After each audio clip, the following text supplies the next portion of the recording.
Hi guys, and welcome back, and today we get on with making and painting the German 88mm gun crew.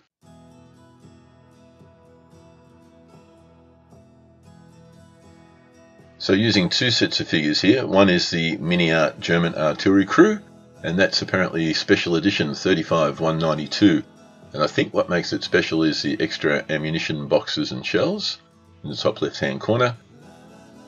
Quick look at the plastic, typical Mini-Art. I know there'll be a little bit of filling involved, they never fit together that well, but the detail looks nice, and the wood grain on the boxes looks pretty good too. And the other lot of figures will simply come from the Tamiya kit, the 88mm gun.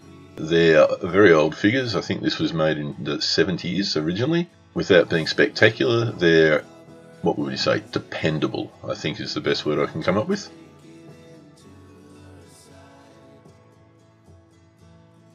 So just running through my standard practice, I like to put a bit of wire in a non-obvious spot. So usually that's the foot if there's enough plastic to accommodate it, or other time it's in a less dignified position. Also had to drill the neck out for this guy so I could fit the Hornet head in. And there's just a comparison, although it's not as sharp a photo as I would have liked. I had some photography issues through this video, I don't know why. So this is him with the head on. As you can see, there's a few gaps in the construction that will need a little bit of filling. Typically the registry for Mini-Art figures is not brilliant, and although my clumsiness isn't making that look any better, and I don't think I've ever put a Mini-Art figure together that didn't need a degree of filling.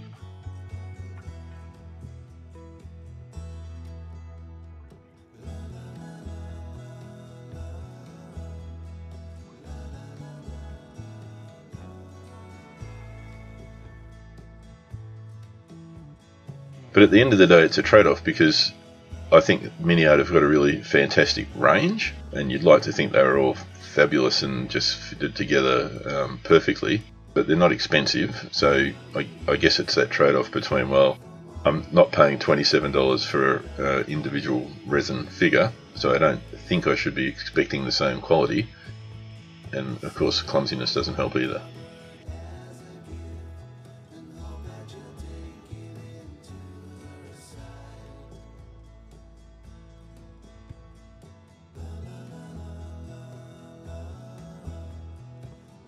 Typically once I've got them in, I just wick a little bit in around any of the parts that come together, just to give it that little additional bonding strength. And again, there we see the typical joints. Not too fussed about that. I love the Aves 2-part epoxy putty. I find that works really, really well.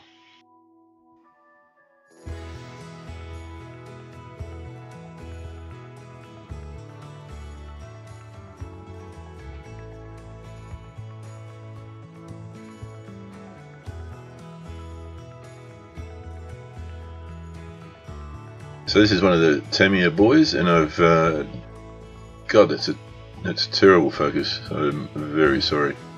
I think it's the white lines on the cutting mat, perhaps. Just taking this guy's head off, and then a random cleaning up of a figure, just with the sharp blade, taking off the seam lines.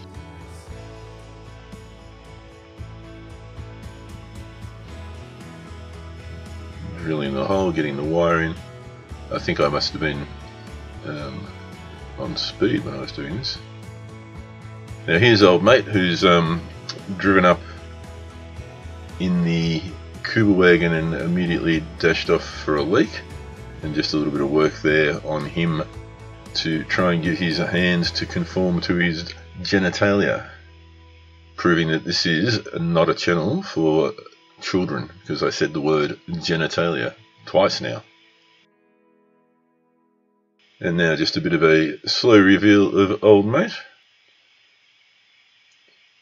known to his gun crew peers as Horse.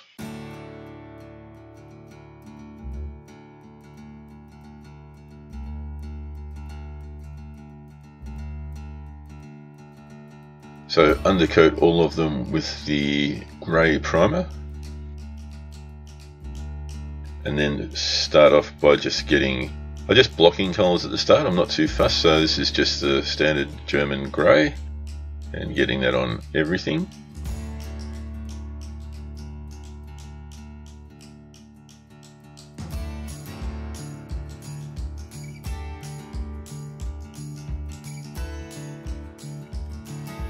Then blocking in things like the facial colours, start to work on webbing or belts.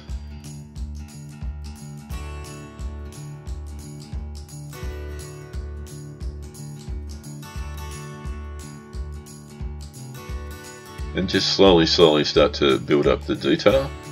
And I wish I could say there was a formula or a science to it, but it's often just what I'm in the zone for, so I don't necessarily always paint all the belts at once.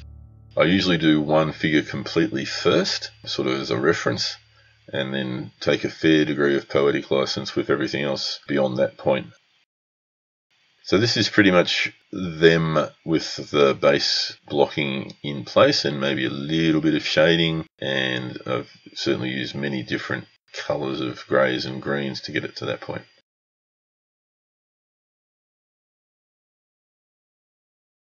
So I thought I'd use something new. This is the SMS Premium Super Clear High Gloss, and I wanted to put that on the figures before I did the decals and any of the washes for initial weathering. And look, that sprayed on very nicely, and as we go along my somewhat shaky panning along the figures, was really happy with the way it sprayed. Didn't have to do any thinning, just straight out of the bottle, and looked to go on very nicely, so I was quite happy with that.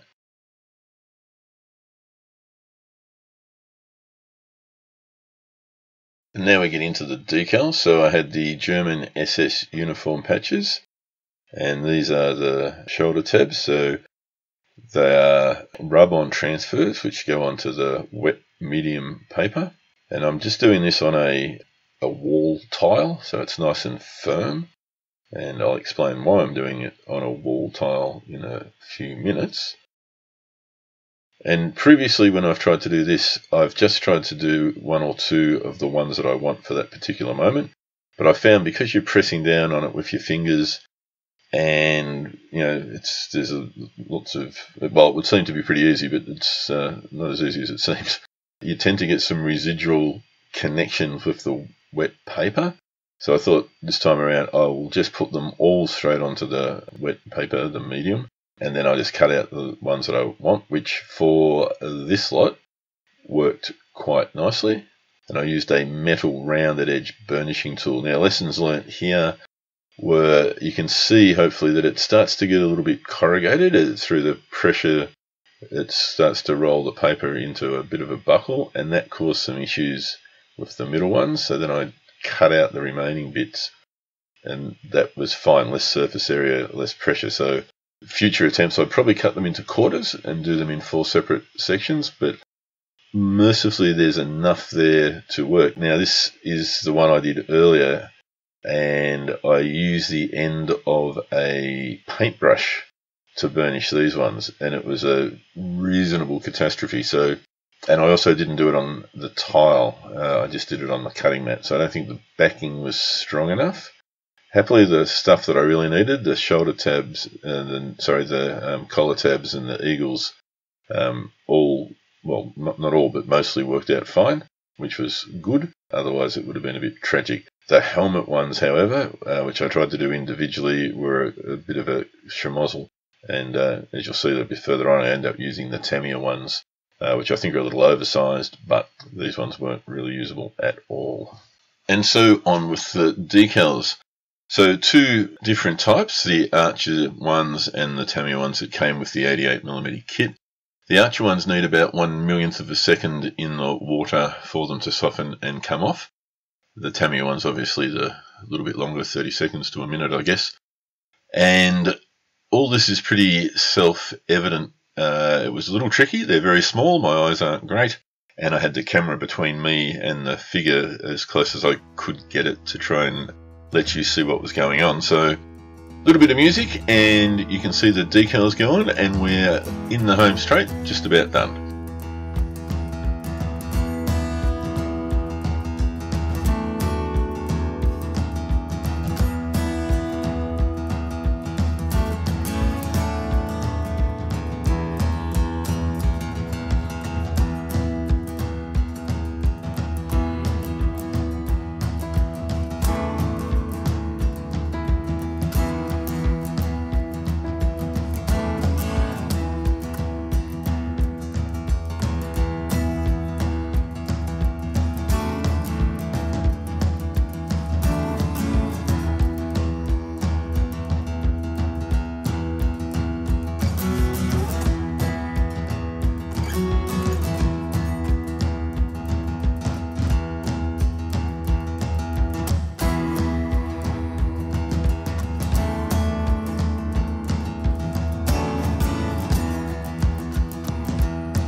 So by and large, really happy with the decals. As I said before, a bit tricky to get them on, but quite pleased with the way they look. And yes, listen, don't panic if you're a historical nut. I have probably put some things in the wrong place. Not too fussed about that. It's the artistic license that I am allowing myself, depending upon which way the figure's facing in the diorama. I wanted people to be able to see the various bits and bobs. So I think it's mostly right, but if there's something wrong, save yourself the trouble of typing to tell me, because I don't care. So with the decals on, just another coat of the gloss varnish, just to help protect and seal in the decals.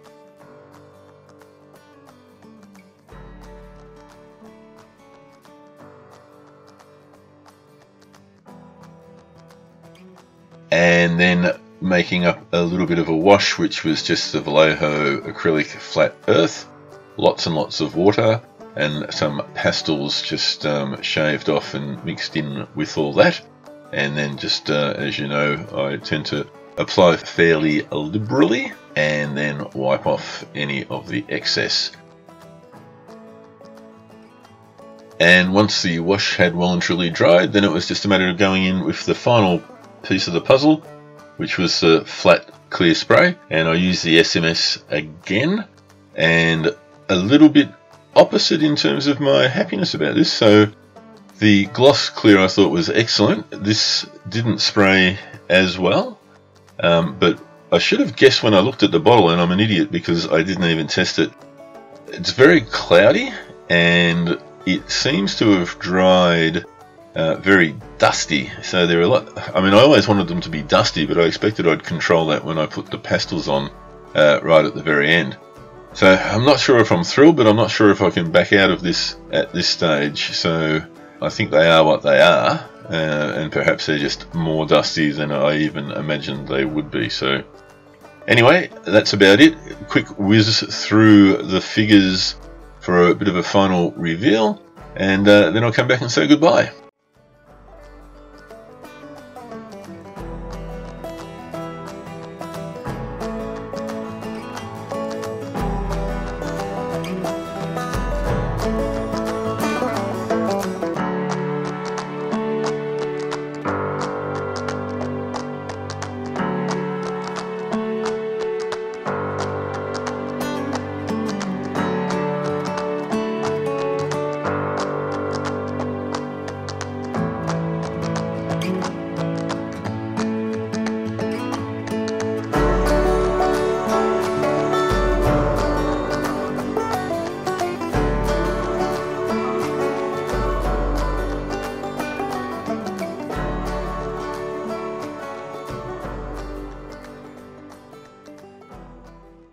Well, that's it, guys. I hope you enjoyed it, and thank you very much for taking the time to watch. The next one up will be a more detailed, I guess, painting tutorial, how I paint. So that'll be the final figure. It's already undercoated, so we'll go from the undercoated state through to completion, and with a nice dull coat on it that isn't going to, well, maybe I'll have to put the same dull coat on so it's the same dustiness as the rest of the guys. Anyway, take care all, and as always, like if you liked, sub if you're not already subbed, and you know, look forward to your comments, and we'll answer all of them. So take care, and I'll catch you in the next one.